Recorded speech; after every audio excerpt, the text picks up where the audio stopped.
Howdy toddy, Ole Miss fans, and welcome to the Brad and Chad Show on the OM Network. Brought to you by Blue Delta Jeans, made in the USA.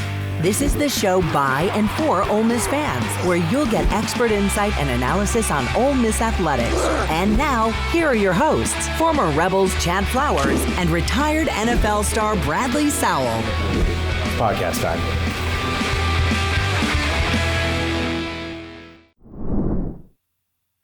November 16th, 2022, Brad and Chad Show brought to you by Blue Delta Jeans. Remember, Blue Delta Jeans, handmade in the USA to fit you and only you. Visit them at bluedeltajeans.com to find your fit using their easy-to-use virtual tailor. It's Arkansas week. Bradley Sowell, my partner in crime. How are we today, bud? Good, man. You know what today feels like to me? Dude, What's that? Remember during COVID, whenever every link you would click on, you just see Barry Wood sitting there? Yeah. All day long, every link that I've clicked on has been some trick article of Kiffin going to Auburn all day. I mean, it's been brutal. I mean, I think I've gotten tricked twice with tweets saying that, you know, he's about to be the new head coach at Auburn. So that's what it's felt like today. It's felt like a blast from the past. You know, you got to keep your head on a swivel right now with Twitter, right? Everybody was able to buy verification and they've stopped it. But man, Twitter has been a very difficult place to navigate here lately. If you've been paying attention to the dude. So I sent actually a fake tweet to my dad because I got faked out for it. And my dad has a meltdown. He's like, well, back to the cellar we go. There goes Quinshawn. He's gone. He's gone to Auburn. So, yeah, dude, it's been one of those days, man. This is a hilarious time. It really is.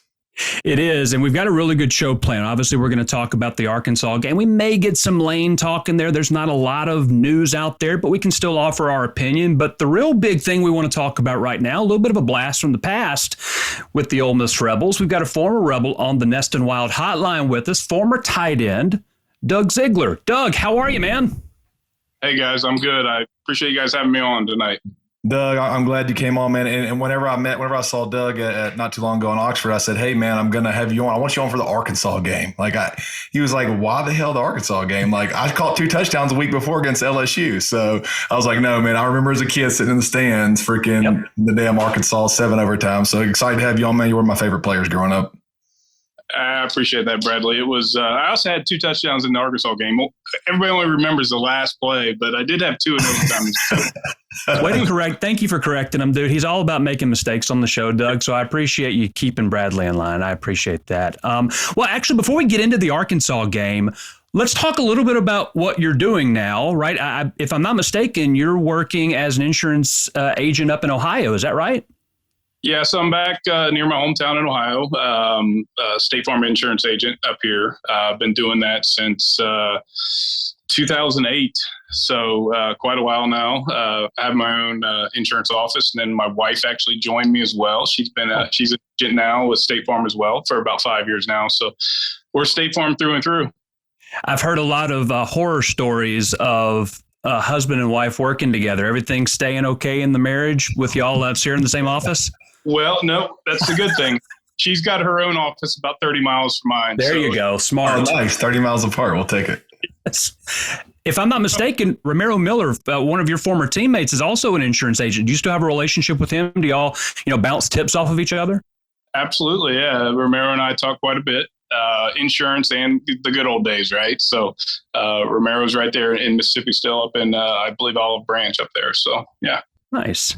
So one thing that I wanted to ask you about, it's hopefully not prophetic as to what may be coming for the Ole Miss program, but, you were actually recruited by Tommy Tuberville to Ole Miss, and obviously soon after you arrived there, he took a job in the SEC in the neighboring state of Alabama at Auburn, which is obviously one of the big rumors that's going on with Lane Kiffin right now. What was that situation like, right, to have a guy that recruited you leave all of a sudden to a rival school, which you ended up beating later on in your career? Yeah, that was a different situation. So obviously he recruited me. John Lovett on his staff at Ohio, and he recruited me up down to Ole Miss, and fell in love with it down there. Obviously, Ole Miss is a very unique place. But it was an interesting situation. So I was redshirted my freshman year. I came in as a quarterback, transferred to tight end. So I didn't have a lot of interaction with Coach Tuberville during that time. But being a redshirt, I didn't even during the Thanksgiving week. I actually went home after the Egg Bowl, and ended up watching it on TV. Like, had no idea. After the game, everybody's sitting around, in the locker rooms. I can't even remember if we won or lost that game because I was redshirted. It didn't even matter to me, I guess, that much. Right. But I was sitting at my grandmother's house at about 5:00 on that Friday after the Egg Bowl, watching CBS, and Tuberville comes up with a blue and orange tie, and I'm like, wow, okay, that happened. Yeah, I guess that was that pre-social media. I guess pre-social media days. So you probably just you didn't hear it like you do now. Yeah. We had no. I think my cell phone. I got my first cell phone, I think, my junior in college. So, no cell phones, no social media, none of that. So, no Twitter for sure. Yeah. So you mentioned you were a quarterback. I did not realize you were a quarterback coming out. Did you always know? Did you know you were going to switch positions, or how was that conversation coming in? I just learned that today. That's kind of interesting. I didn't realize you were a quarterback slinging it around. Well, I was a running quarterback. Let's just put it that way. An RPO guy, right? Yeah. So I was recruited as an athlete at the D1 levels. Gotcha. Nothing against the MAC school, but I was recruited as a quarterback to the MAC schools. But here in Ohio, that there's one about every county in Ohio. Really, I wanted to expand my horizons and go down the SEC. I really thought that would challenge me, and I knew the possibilities of moving to tight end or linebacker was real. But I just wanted to give it a shot, at least one, at the quarterback spot one time. You mentioned, being in Ohio and MAC country. You grew up in Wilmington, which is right between Cincinnati and Columbus. Did you grow up a Buckeye fan? What were your big football allegiances growing up? Yeah, I mean, I grew up a Buckeye fan. My dad went to school there, so I was a big Buckeye fan growing up. They recruited me, just like their other schools. They didn't offer me a full scholarship. That was back in John Cooper days. He was recruiting, mostly California, a lot of Florida kids. I might have a little bias now that I didn't get recruited to Ohio State, but. So I wanted to try something different. My final few teams were not in Ohio. So, but, like I said, I fell in love with Ole Miss when I came down there and really wanted something different, a little change of scenery, get a little warmer climate. So that's why I chose Ole Miss. One of the big things about you that people may not realize is you actually had a pretty famous roommate in college. You shared, you lived with Eli. Be honest with me. Is he the roommate that would, after he eats his bowl of cereal, leave the milk in the bowl just on the counter? Or was he kind of a tidy guy? What was it like living with Eli? He was, I'm not going to throw him under the bus. He was a pretty tidy guy. I mean, we were both very organized. We wanted to make sure we had a clean space to work with, right? So, to be honest, we didn't. And this sounds bad, but we didn't eat a lot of meals in the apartment. We lived right there on the square and had options all around us, so we had plenty of meals there. So. The common question we ask former players, especially guys that are really good. What's your thoughts on the NIL? You look at a guy like yourself, Eli. I think y'all probably would have made a little money. I know when I was in college, we were lucky to get $700 a month. We would do anything for $500. So, what's your thoughts on the NIL and how everything's going about now? It's going to change the game big time. For sure. I think we've already seen it. Just with transfers and things happening quickly. We look at Ole Miss right now. We've got a stack of freshmen that are good players, right? Sure. What happens if you don't help those guys out? Are they getting attracted somewhere else? So it's scary to think of how quick things can change with the NIL and not taking care of these guys up front. So it's different. I would have loved to have been a part of it. That's for sure. Yeah, I know, man. It's unbelievable what some of these guys are getting now. And you look at it's almost like when you're in the NFL, right? Like all the former players, like, man, I wish we got paid what you guys paid. Now as college players looking back, you're like, man, I wish I'd have got NIL deals. So yeah, it's an interesting new time. Have you been paying attention to the Grove Collective at all? Have you joined? I'm not going to try not to put you too much on the spot there, but have you been paying attention to what's going on there? I have not joined yet. I've been looking at it a little bit. When they named Walker the head of that, obviously connection with Walker back in the day, he was around. I was there. So yeah, it's something I definitely want to get a part of. I think it's important for everybody to get involved with and help out. Like I said, I mean, we have great young guys that, if we don't take care of, that transfer portal is there and we can put some. So. Yeah. Okay. And Doug, walk us through one of your most memorable Ole Miss moments. I know a lot of people listen, a lot of former Ole Miss fans like hearing a good story from that run you guys had back when you guys were here. Man, I'll tell you, I know it's Arkansas week and you haven't asked that question yet, but I know it's coming. One of my favorite moments was the week before that game. We played down at LSU, and we were trailing in the fourth quarter, and I had 2 touchdowns there in the end of the fourth quarter. One of them, everybody thinks I caught it, but I did catch it. That was one of my favorite moments. To be down there, be a kid from Ohio, just to play in that type of atmosphere. It was a great experience and really one of my best moments on the field that I felt. You mentioned the Arkansas game. Obviously, at the time it was the longest NCAA game that had ever been played, 7 overtimes. You mentioned also earlier that you caught 2 touchdowns in, I think, the 4th and the 5th overtime, if I'm not mistaken, or maybe 5th and 6th, one of those. What's something that we might not have realized about that game as it was being played? You were on the sideline in that marathon. Ooh, that you wouldn't have realized. I don't know. I mean, it was all out there. Yeah.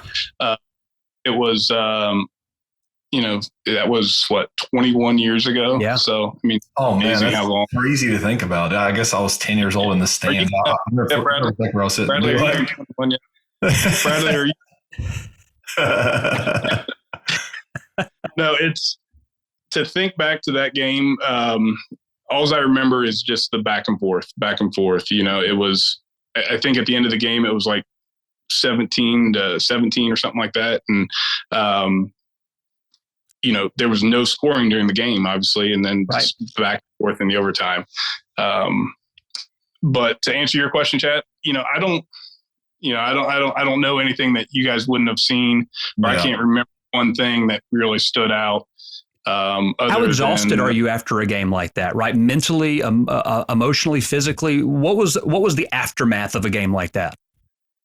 I would say mentally and emotionally was more than physically, because, overtimes are 5 plays per side, right? It's not, it's not like you're doing 90-yard drives. They're from 5 and just going in. But the emotion and the mental, I remember after I was stopped on the 2-yard line, I remember I just sat there and just to soak it in and be like, holy cow, is this over? I mean, it was a lot. What do you think? Looking back at your time, Doug, the tight end position was so much different. Do you wish you would have played how they play now, or do you still prefer the way you guys used to play in the 2 tight and the hand in the ground? But how many yards would Doug Zeigler have now? I mean, in this kind of offense, is what I always try to think. No, it would have been fun to play in the standing up, flex out, 60% of the time versus hand in the ground. I mean, you enjoy that part of the game, the hand in the ground, but it's hard to transition from hand in the ground to, all right, now you got to make up a big 3rd down catch, right? It's a different environment. But I love the time when I played. I thought I had a great experience when I was playing as far as how they used me. I would have been used a little bit more, but buddy, right? So, do you still have any connections to Ole Miss? Are you still in contact with Eli, Coach Cutt, who you played with in Oxford? I don't have any connection with Coach Cutt. I still chat with Eli quite a bit. We stay connected. He actually So he plays in all these golf outings all the time, right? Sure. So he had me caddy for him up at the Memorial Golf Tournament up here in Columbus, Ohio. So it's like an hour from my house. So it was nice to go up and spend the day with him. It was the hottest day of the year, I think, in Ohio, and I'm carrying his bag around. Right? Yeah, some things never change, right? Some things never change, right? He asked you to pass pro for him all those years, and then 20 years later, he asked you to carry his bag. Exactly. I mean, come on, Eli, shit. So, but he's taken care of me over the years. He's let me hang out and be around and be around for the Super Bowls and stuff like that. So it's been good. Oh, that's awesome. Do you still do anything with the game around your community? I didn't ask if you had any children or not, but do you coach flag football or pee wee football, anything like? Do you still have any connections to football in general? So my 11-year-old daughter is a 6th grade cheerleader. So you get to go to the games, but it's not to watch them play, huh? Yeah. So I get to go out and watch the cheerleaders, but I kind of sometimes will overlook her and watch the actual game of the 6th grade teams playing. But it's been, I'll tell you, they used to always play on Sundays, and this year they changed it to Saturdays, and it's been hard for me to watch the Rebels play. I've watched a lot of Ole Miss games on my 3-inch iPhone instead of my 80-inch TV, but it's been interesting. What's your thoughts on Lane and the job he's done coming in, getting the program, where it is now? As you know, when I was there, it was similar when you were there. I mean, Ole Miss was always an uphill battle, What's your thoughts on how he has this program and where he has it right now? I think he's done everything he can, and he's totally taken advantage of this transfer portal. And I think, not jumping back to the Grove Collective and all that, but, if he has that access to have NIL money to help some of these kids, I mean, he'll bring in the right people. And he's done a great job with that. And I think I've heard a lot of people talk about, he's treating it like almost like the NFL, which what it's turning into. I mean, it's free agency. It's, hey, we need this player. Bring him in next year and let's build this thing. What I'm so impressed with is, how he brought in, I think, 23 or 24 transfers this year. Yeah. And really got them all to buy in on the same level. I mean, you've seen other schools do that, but they don't gel and they don't get it together as quickly as what Lane has done. And I think that's just his personality.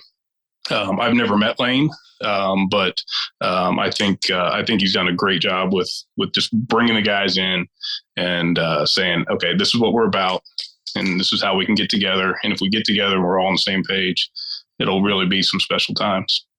Do you think he leaves? Do you think he goes to Auburn? If in your gut? In my gut, last weekend was a big tell, and I don't know. I think if we would have beat Alabama, he would have definitely stayed. I would 100% stayed. Now I'm about 60-40. I think he'll 6% saying he'll stay, 40% saying he will go. So. It'll be interesting to see for sure, because the way I look at it is it's not a same situation. It's not an apples to apples comparison with Tuberville, because the program has proved that they're willing to dish out money, right? He makes over $7 million a year, and I'm sure that we're willing to up that to keep him. So if he leaves, I'm pretty confident that the Rebels are going to be able to replace him with someone that is as talented, if not more talented, right? It's definitely not the same thing as Tommy Tuberville leaving back in the late 90s. No, I agree with you there. It's a different world for sure with the transfer. I mean, in the NIL. So, I think we could bring somebody in pretty quick and get it turned around quick, or keep it on pace, I guess I should say, to where it currently is. If he does leave, I don't want him to leave at all. Right. If he's listening right now, don't leave Lane. But well, Doug, before we let you go, predictions for the game against Arkansas this weekend. Predictions, man, I was looking back at every time we play Arkansas, it's like a crazy game, right? I mean, last year it was a shootout. When we played, I mean, that was 21 years ago, but like there was a game, when was that? In 2015, 16. Yeah. When, I guess threw it back like on fourth and 25. Yeah, man. Oh. Yeah. So there's been some crazy games with the Ole Miss and Arkansas, but I'm gonna say we go over to Fayetteville and we win 34-31. Oh, I like it. A close one. That's what. Yeah, I like that. Every one of them's been close. I mean, you look back at the history of Ole Miss, and that might be high scoring because I think it's going to be a big time running game. I mean, it's going to be a quick game. It might not even last 3 hours. So there you go. Well, Doug, how can if we've got anybody in Ohio listening, how can they reach out to you for any insurance needs? DougZeigler.com. That's the easiest way to reach me, but I appreciate that little shameless plug. Hey, that's what we're here for, man. Yeah. So, my office is in Mason, Ohio, and be happy to help you guys out. Well, Doug, thank you very much. Little discount, double check, baby. I like it. That's right. That's Doug Zeigler on the Nest and Wild Hotline. Doug, you have a good rest of your day, good rest of your week, okay? Hey, thank you guys. See you, Doug. Howdy toddy, buddy. Howdy toddy. That's Doug Zeigler on the Nest and Wild Hotline. Remember, Nest and Wild, created by Southern Craftsman, mattresses backed by a 99-night guarantee, made right there in Tupelo, Mississippi. Nest and Wild will help you sleep easy, and they're made locally in Tupelo. Find them on Amazon or nestandwild.com. Bradley, that was great talking to Doug. Thanks for bringing him on, man. So funny Doug story. So I see him in Oxford. I get giddy. I'm freaking out. I tell my wife, hey, that's Doug Zeigler. I mean, that's how I grew up. That Doug was my guy. I want to be a tight end. I want to be like Doug. And then my wife's like, I've never even heard of a Doug. She doesn't care anything about football. She's never even heard of a Doug Zeigler. So I said, you don't know who the hell Doug Zeigler is. So I said, ask this guy right here. She asked a random guy. She said, who's Doug Zeigler? He goes, tight end, Ole Miss, legend. Yeah. I was like, yeah, you're the one that needs to know Doug Zeigler. So that's almost divorceable, Brad. I mean, I like Jess, your wife, but I mean, she's got to start bringing a little bit more to the table. If she's not going to know who Doug Zeigler is, she doesn't care about your interest, dude. Yeah, no kidding. Who doesn't know who Doug Zeigler is and claims they're an Ole Miss fan? Like, what the world? One segment we'll have to do here before long is kind of our personal Mount Rushmores. We talk about the players that inspired us to be Ole Miss fans and what has really kept us Ole Miss fans. I think it'd be really cool. Maybe you and I talk about the players that really, not Archie Manning necessarily, because we never saw him play, but the guys that really, growing up, who are our heroes in Ole Miss? I think that'd be a pretty cool segment to do. John Avery, all those guys. I mean, those are like the guys who got us hooked on Ole Miss, right? Corey Peterson. Yeah, those types of things. That'd be a fun conversation. But yeah, big thanks to Doug for coming on. You'll be able to hear that interview on YouTube, Apple Podcasts, wherever you get your Brad and Chad show fix. You'll be able to hear that. We'll be releasing even clips from that episode throughout the week. But Bradley, let's talk Arkansas, right? The Rebels have to pick themselves off the mat from an emotionally taxing loss. A game that everybody, even Paul Feinbaum, hell, I would imagine Nick Saban thinks that Ole Miss should have won that game, but they didn't pull it through. You've probably been through some pretty heartbreaking losses in your football career. What are the challenges getting back up on your feet and having to come right back to a game on the road against a team that's going to be hungry to get bowl eligible? Yeah, it's tough. I'm not going to lie. I've been a part of a lot of them, but it's going to kind of test our leadership, right? You got to come back. I mean, I think Arkansas is 5-5. They lost a close one at home. Yep. They're fighting for some postseason, right? They're trying to get 2 wins so they can get a better bowl and salvage a little something. So we're going to get a hungry Arkansas, and hungry, motivated Arkansas. And on our side, man, you got to flush it. You got to wash it. Say, hey, I should have won the game, but at the end of the day, we can still do something special, right? That you can still match the best season in Ole Miss history. And we can win both these games. We're favored. We should be favored in both of them. So we can still match in a year that's supposed to be a rebuilding year. We can still match the most wins in Ole Miss history. Sorry. And you look back and you say, hey, not only do we match it this year at 10-2, we go back and look at both games we lost. We were up 17-3 in one and 17-7 in the other one. So we're this close. We're this close to being there. And so assuming Lane doesn't run off and take everybody, this team should be back together, right? This team should be back together next year, and we will win those games. So, we just got to pick ourselves up and say, hey, we still got a lot to play for, right? We still can go to a great bowl game and be ready for next year, which I think we should be hyped up. I mean, we should be rated pretty high coming into next year. So I have got a few keys to the game that I was putting together as I was researching. So I'm going to kind of read these off to you and see what your thoughts are. So first and foremost, it does look like KJ Jefferson, who torched us last year, right? Combined, there was over 1,200 yards of total offense in Ole Miss's win against Arkansas last week. We're going to have to limit his running ability and make him throw. And for that to happen, the defense has to be as disruptive as it was in the first half against Alabama. They faded in the second half with their tackling, but they're going to have to be disruptive, getting penetration, making KJ Jefferson make decisions instead of letting him just kind of sit back there if he can't find something, run. They're going to have to put him under some pressure. Yeah, no, that's one of the biggest things today for that game is, you cannot let him beat you with your legs. If we're going to sit back and let him throw and have all day, that's just not it, man. We got to pressure him. You got to make him throw the football, right? And they don't have the receiver they had last year in Burks. Right. So let's get after this guy. I mean, every time we pressured last week, something good happened. He overthrew it. We sacked him. Yeah, he beat us on throw too, of course. But man, it was kind of going the way that we thought. Hey, we need to steal some turnovers. We needed to get after him a little bit. And when we did, when we pressured him, we got after him. So I hopefully we'll do that more this week. That's really the only way. If we let this guy run around, it's going to be a long day. It's going to be a real long day. They will physically annihilate us up there. Now, my next point, there's three of them. This is my second one. This defense, the Arkansas defense, can be ran against. Right now, the issue that I foresee is Zach Evans left the game last week with a concussion. We don't know if he's going to be able to go yet. One of the issues that we ran into with Zach Evans being hurt was they were hesitant in giving Judkins more carries in the second half to keep him tired. Can a Bentley step up and be that second guy to take some carries and be effective to keep Judkins fresh so he's able to, provide rushing yards for the entire game? It's going to be really key to see. Or is it going to be Jackson Dart? We got to find that second runner that's going to take some of the pressure off of Judkins in the running game. One thing I can see him doing too is utilizing Dayton Wade on a lot of the sweep type stuff. Kind of like he did last year. Mingo was in the backfield a time or two this past game. I can see him maybe adding some more of that in there. Jackson Dart's going to have to run a little bit.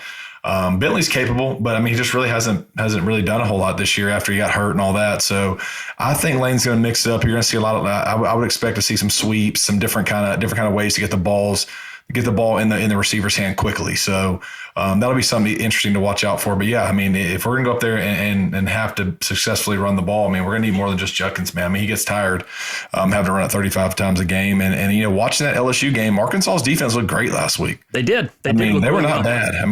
They got after LSU multiple times. And LSU gave them some life, and they looked, they were playing they played pretty good. They forced some turnovers. They had it going on up there. For sure. The weather's going to be cold again up in Fayetteville. I don't know if anybody saw last week, but there was snow on the ground before that game began. So it's going to be another cold game. I'm sure Lane is already cringing because he's not a cold weather guy, apparently. But it's going to be another chilly night game in Fayetteville. The other point that I think is important is we've got to know what receiver is going to assert themselves as the guy. This was kind of a shocking stat to me. The Rebels have not had a receiver put up back-to-back 100-yard games this season. It's either been Mingo or it's been Malik Heath, right? Who's going to be the guy that is going to bail out, Jackson Dart when he needs to get rid of that ball? Who's going to be the guy? That's one of the things that, if it's a critique, we'll call it that. There hasn't been that one guy that's asserted himself that's been, hey, he's the guy to throw to whenever we need it. Yeah, well, I would say if you look even dating back to midseason last year, maybe before Tennessee, the passing game's just been off, right? It has. It's been so spotty, man. And I don't know what it is. The middle of the field seems to never be open for us. It's kind of hit or miss, man. And I don't know if it has to do with, Dart just being, newer or whatever, and then Crowell's playing a little safer. I don't know. But, the passing game in general, man, some weeks we look okay. Then other weeks, man, we look like missed pass game, Alabama, it just disappeared. There wasn't a soul open. And Dart had to take quite a few hits and trying to tuck it, but yeah, we'll see. We'll see. We got capable bodies. I don't think it's a talent thing. I think we just got to figure out how to get these guys open and get them going, because when they get going, they can get going. Hell, Heath at times is really dominant, right? Yeah, absolutely. There's times in the game where Heath looks like, he looks like that dude. We just got to get Mingo going too, man. He's been, hit or miss. So we got to figure out a way to get those guys going, and that's just not very Ole Miss like to have a receiver that has not went back-to-back 100. For sure. let's talk about the elephant in the room. We mentioned during the Doug Zeigler interview, there's a lot of smoke out there. Now, whether or not it's accurate, whether or not it's truthful, what's your gut telling you? You've got more ins with the program than I do. What's your gut telling you regarding Lane and the Auburn job? Well, I mean, I've reached out to as many people as I know about it. Everybody's acting like that he wouldn't be leaving. But at the end of the day, you're seeing all these reports and they're coming from somewhere. I really think the only way that it happens is if they offer him something crazy money wise, right? Yeah. I don't see the reason why he'd want to go do that job. Not right now, especially with potential Alabama on the horizon in a couple of years. He's got plenty to win, 10 plus games over the next couple of years here. He can keep getting raises here. Unless they do something crazy. I think he stays. I mean, I'm gonna tell you right now, Jimmy Sexton is living rent free in all Ole Miss people's domes. I mean, sure. Why is it that every job in America Lane's a leading candidate? What about Josh Heupel? I mean, he's pretty good. I know he's already at Tennessee, which is a big time program, but hell, start talking about him. Is it just because he looks like Bobby Hill or something? I don't understand. I don't understand. Go after somebody else's coach, dude. Like leave ours alone. So, I don't know. I don't know what I'd like to say I know, but everybody, my agents are actually CAA guys.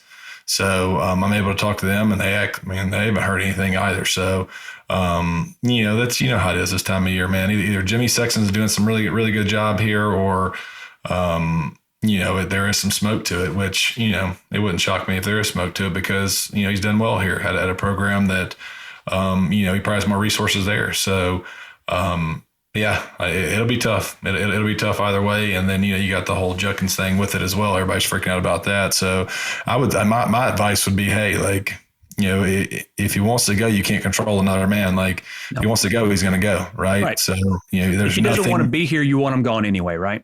Yeah, there's nothing you can do. There's not enough crying in the world you can do to save another man from taking a big pay raise and going to a program like Auburn. So you hope it doesn't happen. I think he can accomplish the same things here, if not more. He's going to be red tape there. You can't. A lot of people that I've talked to in the program says that that's one of those programs where you got to kind of go around and shake some hands and meet and greet a couple times a week. It's not your typical, like he has in Oxford, where he can kind of be himself and be off on his own. Auburn's going to require him to go out and actually look at somebody and talk to him. So that may not be the best fit for him. If he does go, we'll just play hypothetical here. I've kind of solidified who I want. Bring me Deion. Bring me Deion Sanders from Jackson State. You're going to be able to get whatever player you want in the country. And look, you can criticize Deion all you want to, but he's going to be just as big of a face of the program like Lane is, right? He's going to command that type of, attention, which that's no different from what Lane's doing. What he's done at Jackson State, the fact that game day was there, he's actually put an HBCU on the map. I think that that's incredible in this day and age. The fact that he was able to get the number one player in the country to decommit from Florida State, his alma mater, and bring them to Jackson, that is incredibly impressive. And what he could do in Oxford, I'm open to that. I'll take that. I'll take that swing. Give me Deion and Joe Brady. I want Joe Brady to come right with them, and then we can let Deion go out, do all his recruiting, and Joe Brady to run the offense, and then we'll keep our defense coordinator as he is, or find something like that. But I can see it. I think it'd be fun to watch, right? Absolutely. Even if it's not here, I want to see it somewhere. What Deion may have the craziest recruiting class, ever at like a big school. It would be crazy. I mean, you're right. If you can get the number one guy to Jackson State, I'm not saying I want Deion, but I'm telling you, it wouldn't. You want just if he comes here and succeeds, you're at another level. You think Lane brought us to a different level of notoriety. It'd be at another level. There's not another hire that we could make that would keep the national spotlight on us like Lane has than Deion Sanders. There's not another hire that can be made. You talk about Matt Rule, who's a great coach, who I'd be more than happy with in Oxford. That's not going to win the press conference like Deion Sanders would, which is, I know it's not always about winning the press conference. But in terms of national exposure, you can't pay for that like hiring a Deion Sanders to come to Oxford. You think they would ever do something like that? You think Keith would put all his eggs in that basket? A man can dream, Candy. Do I think it would happen? Probably not. But that's what I want, right? Where are you at on the Freeze argument? Some people will say they want Freeze back. Look, so I'll say this: Hugh Freeze has better wins than Lane Kiffin does right now. Hugh Freeze has some pretty big heads on his mantle. He has won bigger games than Lane Kiffin does. However, his two coordinator hires before he resigned, got fired, whatever you want to call it, and their names are escaping me, but Coach McGriff, and then his name is escaping me. He's at North Carolina now, offensive coordinator. Phil Longo. Yeah, Phil Longo. With his highway patrolman damn haircut. Those hires were epic disasters. You mean disaster to the point where Dawson Knox had no touchdowns at Ole Miss? Yeah, that kind of bad.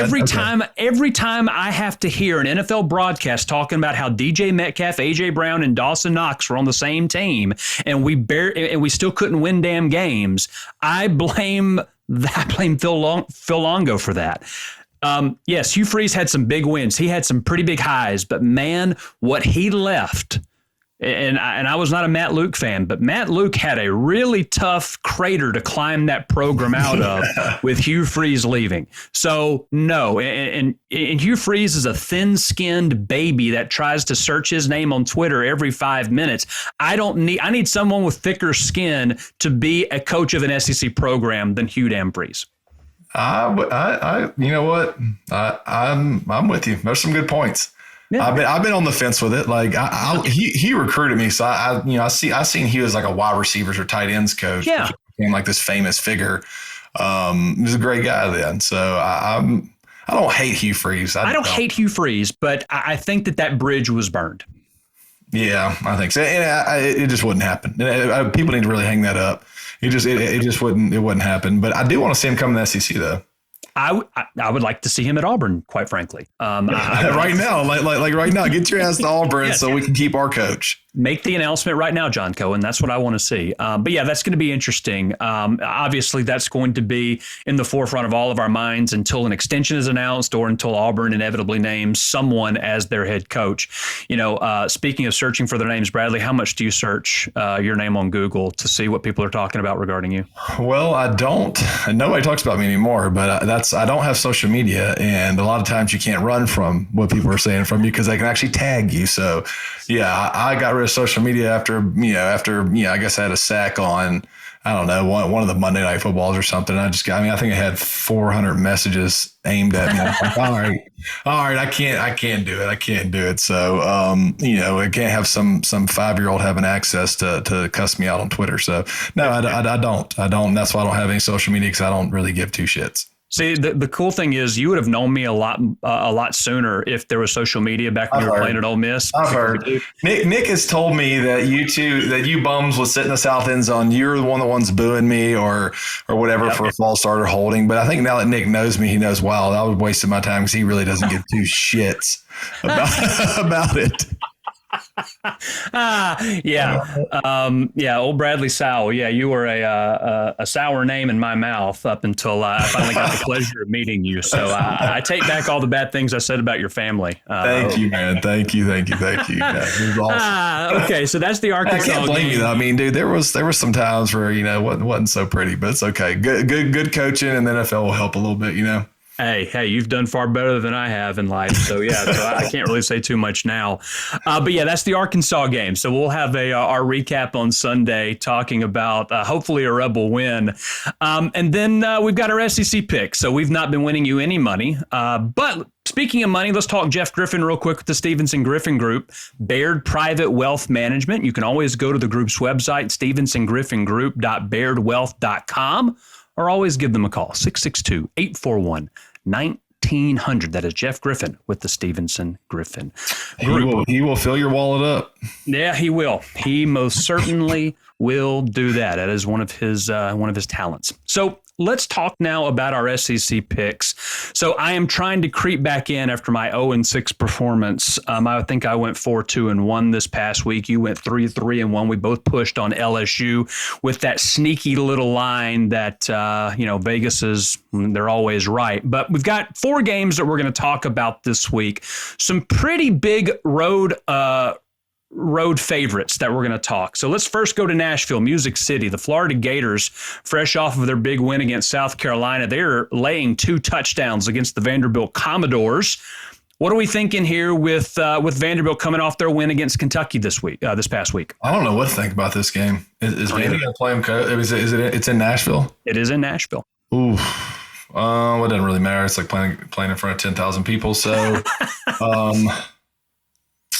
you know what? Give me Vandy. I'll take Vandy at home. I'll take Vandy to lose by 13 at home. Okay. I'm going to go with the Gators. They're playing actually pretty well right now. I think they're going to keep it rolling against Vanderbilt. Georgia, coming off of their win against Mississippi State and Starkville, they're back on the road in Lexington. 22.5 points against Kentucky. Kentucky, like I just mentioned, lost to Vanderbilt. For whatever reason, I'm going to take a swing here, and I'm going to take the Wildcats to keep it close. I think that they're going to fight hard. They still have a good coaching staff. Now, granted, that offensive line, I feel bad for Will Levis going up against that Georgia defense, but I'm going to take Kentucky to cover in Lexington. Man, every week I feel like somebody's going to play Georgia close. They blow them out. I'm taking Georgia. Yeah, that's probably the smart thing to do.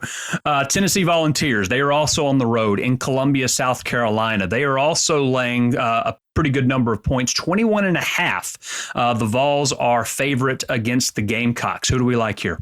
Give me the Vols. Vols will they'll roll like they did versus Missouri, the worst team in the SEC. I'm going to also take another swing here. I'm going to take the Gamecocks to keep it close. That half point, that I'm going to hold that dear and think that they can keep it within 3 scores against the Volunteers. Our final game, the Rebels, night game in Fayetteville. We don't play well there. You know, we did win in 2018, but that was also when Chad Morris was the coach, and we dicked around for 3 quarters until we were able to win it. The Rebels are a 2.5 point favorite on the road in Fayetteville. Bradley, what do you think? It's going to be a tight game. I could see it going either way, honestly. Got a lot of distractions this week. Coming off that tough game versus Alabama, there's kind of that feeling, hey, how can I get back up? I'm not playing for the West anymore, right? So, I think the Rebs are going to win in a field goal, but it's going to be a absolutely tight game all game. I got the Rebs by 3. Here's my prediction. If the Rebels win, which I think they do, that means Lane's head's in it. He's staying in Oxford. Rebels lose. He's worrying about other things. He's taking the Auburn job. Give me Ole Miss by 7 in Fayetteville on Saturday night. Nice. I can see that. That's actually something good to watch. I can give you something to watch. If the Rebels get their ass beat, then I'll know Lane's gone. So I'll say, hey, courtesy of Chad Flowers. There you go. So put it in writing. I'll take that one. And yeah, so we will have our recap on Sunday, talking about what's going on with the Rebels and how they played. A few other things to discuss real quick. Let's talk quickly about the basketball teams and what they are doing. We're recording this on a Tuesday. The men's basketball team plays tonight against Chattanooga. They also have UT Martin on Friday. Both of those games in Oxford at 6:30. We'll have the recaps of those on that Sunday show. Now, the women's basketball team, we mentioned they're playing Little Rock this past Sunday. They won. They're still undefeated, 3-0 with a 58-40 win. Coach Yo still undefeated. They play Southern Miss on Wednesday the 16th in Oxford at 6. We'll have Coach Yo on at some point in this season. She's a fun person to talk to talk about the season. So hopefully the basketball teams can pick up some wins while the football team is getting ready to take on Arkansas. Bradley, you going to be watching the game in Madison this weekend? I am. I'll be watching Madison. Was gonna, if we would beat Alabama, I was going to go up there, but it's a little cold, so yeah, I'm watching from Madison. I'm going to take a weekend off. No softball, no nothing. I'm just going to watch the game, so it should be fun. It'd be nice to see the Rebels get up there and bounce back and whoop some ass, and we can all get hype and come back on Thursday and do it all over again versus Mississippi State. Absolutely. So yeah, stay tuned to our social medias. We'll have some clips posting. Make sure you like and subscribe wherever you get the Brad and Chad show. We will have our Sunday recap show ready for you Sunday afternoon. Until then, Bradley Sowell, hotty toddy, my friend. Yep. See you, Chad. Hotty toddy, buddy. Thanks for listening to the Brad and Chad Show. Follow the boys on social media for more content. And don't forget to like and subscribe wherever you listen to podcasts. This has been an OM Network production, brought to you by Blue Delta Jeans, made in the USA.